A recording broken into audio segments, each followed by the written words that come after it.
Hi, ഞാൻ doctor Saadi. ഇന്ന് നമ്മൾ സംസാരിക്കാൻ പോകുന്നത് ശ്വാസകോശ അണുബാധയെക്കുറിച്ചാണ്, അല്ലെങ്കിൽ റെസ്പിറേറ്ററി ഇൻഫെക്ഷൻസ്. ശ്വാസകോശ സംബന്ധമായ അണുബാധ ഇപ്പോൾ വളരെ സാധാരണമായി എല്ലാവരിലും കാണപ്പെടുന്നു.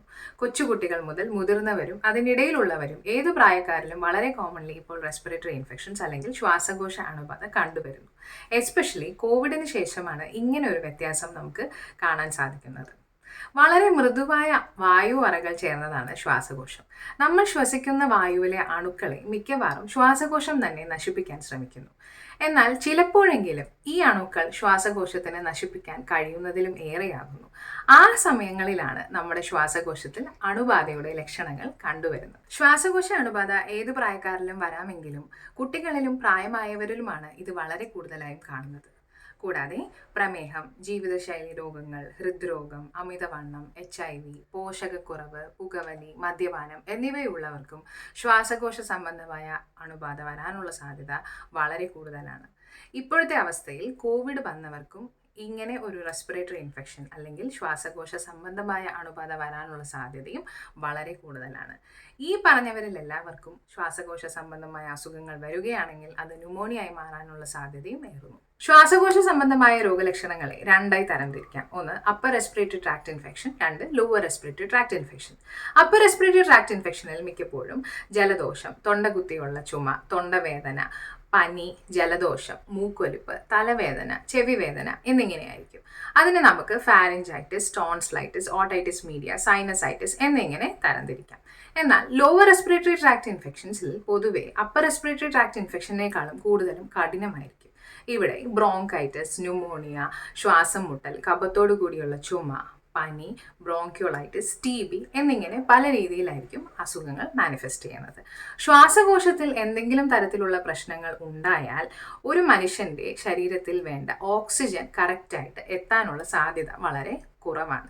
അങ്ങനെ ആ വ്യക്തിയുടെ ജീവന് തന്നെ അപകടമുണ്ടാകാൻ സാധ്യതയുണ്ട്. ചെറിയ ചുമയിൽ തുടങ്ങി വളരെ സിവിയർ ആയിട്ടുള്ള ചുമ ആയി മാറാനും അത് മഞ്ഞ നിറത്തിലുള്ള കഫം ഉണ്ടാക്കുന്ന രീതിയിൽ ഭയങ്കരമായ പനി, ശ്വാസം മുട്ടൽ, നെഞ്ചുവേദന അങ്ങനെയുള്ള ബുദ്ധിമുട്ടുകളിലേക്ക് മാറാനുമുള്ള സാധ്യത വളരെ കൂടുതലാണ്.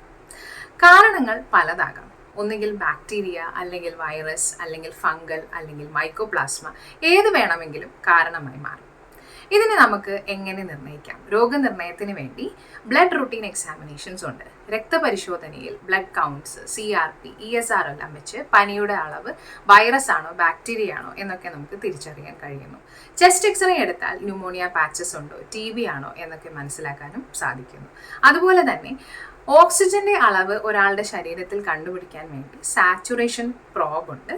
അതുപയോഗിച്ച് നമുക്ക് SpO2 ആക്സസ് ചെയ്യാൻ പറ്റും. അതുപോലെ കഫം പരിശോധനയ്ക്ക് അയച്ചാൽ TB ആണോ, വേറെ ഏതെങ്കിലും ബാക്ടീരിയ ആണോ, ഫംഗസ് ആണോ എന്നൊക്കെ നമുക്ക് മനസ്സിലാക്കാനും സാധിക്കും. എങ്ങനെ ചികിത്സിക്കാം? സിവിയറിറ്റി കുറഞ്ഞ വൈറൽ ഇൻഫെക്ഷൻസ് ഒക്കെ ആണെങ്കിൽ അത് തനിയെ മാറിക്കോളും. നന്നായി റെസ്റ്റ് എടുക്കുക, നന്നായി ഭക്ഷണം കഴിക്കുക, നന്നായി വെള്ളം കുടിക്കുക. ബാക്ടീരിയൽ ഇൻഫെക്ഷൻസ് ആണെങ്കിൽ അതിന് നമ്മൾ ആൻറ്റിബയോട്ടിക്സ് എടുക്കണം. അത് ഡോക്ടേഴ്സ് പറയുന്നത് പോലെ തന്നെ ആൻറ്റിബയോട്ടിക്സ് എടുക്കുക. ടാബ്ലറ്റിൽ ആൻറ്റിബയോട്ടിക്സിൻ്റെ ഇഫക്റ്റ് കൊണ്ട് മാറുന്നില്ല എന്നുണ്ടെങ്കിൽ നമ്മൾ IV ആൻറ്റിബയോട്ടിക്സിലോട്ട്, ഇഞ്ചക്ഷൻ ആൻറ്റിബയോട്ടിക്സിലോട്ട് മാറേണ്ടി വരും. അതുപോലെ തന്നെ ഡോക്ടേഴ്സ് ഇൻഹേലേഴ്സ് ഉപയോഗിക്കാൻ പറയുകയാണെങ്കിൽ കറക്റ്റായിട്ട് ഇൻഹേലേഴ്സ് ഉപയോഗിക്കുക.